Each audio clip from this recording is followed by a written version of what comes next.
salam sejahtera, dan salam Malaysia Madani. Kami dari pasukan SMK Selarang.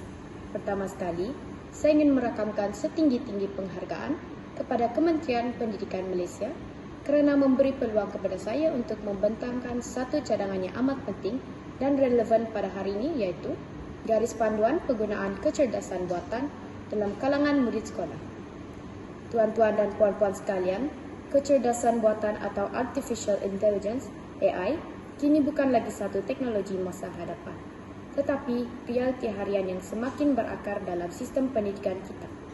Aplikasi AI seperti ChatGPT, Copilot dan pelbagai platform pembelajaran pintar telah mula digunakan oleh murid-murid kita sama ada secara langsung atau tidak langsung. Namun begitu, tanpa kawalan dan garis panduan yang jelas, penggunaan AI boleh mengundang pelbagai risiko, antaranya penyalahgunaan ketirisan maklumat peribadi, kebergantungan teknologi, dan pelanggaran etika pembelajaran. Objektif garis panduan. Cadangan garis panduan ini digubal untuk mencapai beberapa objektif utama. 1. Melindungi data dan privasi murid. 2. Menggalakkan penggunaan AI secara beretika dan bertanggungjawab. 3. Mengelakkan kebergantungan total kepada teknologi dalam proses pembelajaran. 4. Meningkatkan literasi digital dan kesedaran keselamatan cyber dalam kalangan murid. Cadangan garis panduan utama. Berikut saya bentangkan 5 komponen utama dalam garis panduan yang dicadangkan. 1. Penggunaan AI dalam pembelajaran. AI dibenarkan sebagai alat sokongan, bukan pengganti usaha murid. Guru berperanan membimbing pelajar untuk menilai maklumat yang dihasilkan oleh AI secara kritikal. Kedua, privasi dan keselamatan data. Semua aplikasi AI yang digunakan perlu mematuhi Akta Perlindungan Data Peribadi. Maklumat murid tidak boleh dimuat naik ke platform awam tanpa persetujuan ibu bapa dan pihak sekolah. Ketiga, etika penggunaan. Murid tidak dibenarkan menggunakan AI untuk meniru tugasan, menipu dalam peperiksaan, atau menciplak hasil kerja. Latihan dan bengkel mengenai etika digital perlu diperkenalkan dalam silibus. 4. Akses sedia rata. Kementerian perlu memastikan semua murid, termasuk di kawasan luar bandar, mendapat akses saksama terhadap teknologi AI. Peranti dan internet perlu diperkasa secara inklusif. 5. Pemantauan dan penilaian berkala. Setiap sekolah perlu menumpukan jawatan kuasa pemantauan penggunaan AI. Penilaian tahunan dilaksanakan bagi menilai kesan AI terhadap pencapaian dan sahsia murid. Tuan-tuan dan puan-puan yang saya hormati, AI boleh menjadi rakan karib yang mempercepatkan kemajuan pendidikan. Tetapi, tanpa kawalan, ia boleh menjadi senjata dua mata. Justru itu, garis panduan ini bukan sekadar dokumen dasar, tetapi perisai moral, keselamatan dan integriti sistem pendidikan kita.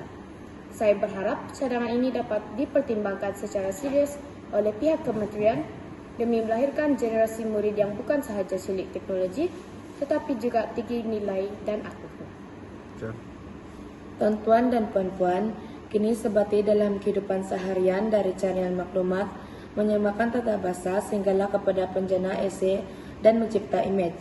Justru penggunaan AI dalam kalangan murid perlu dibimbing dengan teliti agar menjadi alat pembelajaran. 1. Objektif garisan panduan. Tujuan utama garisan panduan ini adalah untuk memastikan pengguna AI berlaku secara etika, bertanggungjawab dan selamat. Membina kemahiran literasi digital dalam kalangan murid. Mengelakkan ketergantungan berlebihan terhadap teknologi. 2. Cadangan komponen garisan panduan. Antaranya, penggunaan AI secara terkawal dalam tugasan akademik. Murid dibenarkan menggunakan AI untuk idea permulaan atau menyamakan tata bahasa, tetapi bukan untuk menyalin atau menghasilkan keseluruhan tugasan. Guru perlu mengajar konsep penggunaan wajar dan integriti akademik. Selain itu, pendidikan lestari AI dalam kurikulum, subjek teknologi maklumat dan komunikasi, atau reka bentuk dan teknologi boleh memasukkan model asas tentang AI, seperti bagaimana AI berfungsi, batasan serta implikasi etikanya, serta privasi dan keselamatan data. Murid perlu diajar bahwa AI memerlukan data untuk berfungsi, maka langkah keselamatan cyber amat penting seperti tidak berfungsi maklumat pribadi sama-sama menggunakan aplikasi AI dan memahami dasar privasi setiap platform. Seterusnya, pemantauan oleh guru dan ibu bapa. Satu sistem pemantauan ringan harus disediakan. Guru dan ibu bapa perlu mempunyai pengetahuan asas tentang AI agar dapat menilai penggunaan yang sesuai oleh murid, bukan menyekat tetapi membimbing. Akhir sekali, zona larangan. AI dan penilaian, sebarang bentuk pemeriksaan atau penilaian yang menilai kemampuan sebuah murid mestilah bebas daripada bantuan AI. Ini untuk memastikan keadilan dan keturunan penciptaan.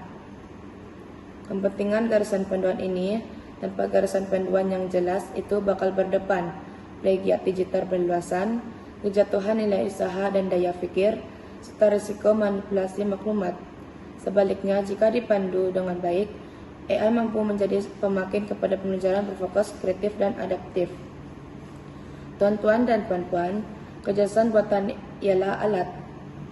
Dan seperti pisau, ia boleh menjadi alat pengguna jika digunakan dengan bijak, atau berbahaya jika dibiarkan tanpa kawalan. Justru garisan panduan ini bukan untuk menyekat, tetapi untuk memimpin generasi digital ke arah masa depan yang beretika, selamat, dan madani. Saya akhiri syarahan ini dengan serangkap pantun. Teknologi canggih jangan dibiar, murid dibimbing agar bersinar. AI digunakan secara wajar, membentuk insan pintar dan luhur. Sekian, terima kasih.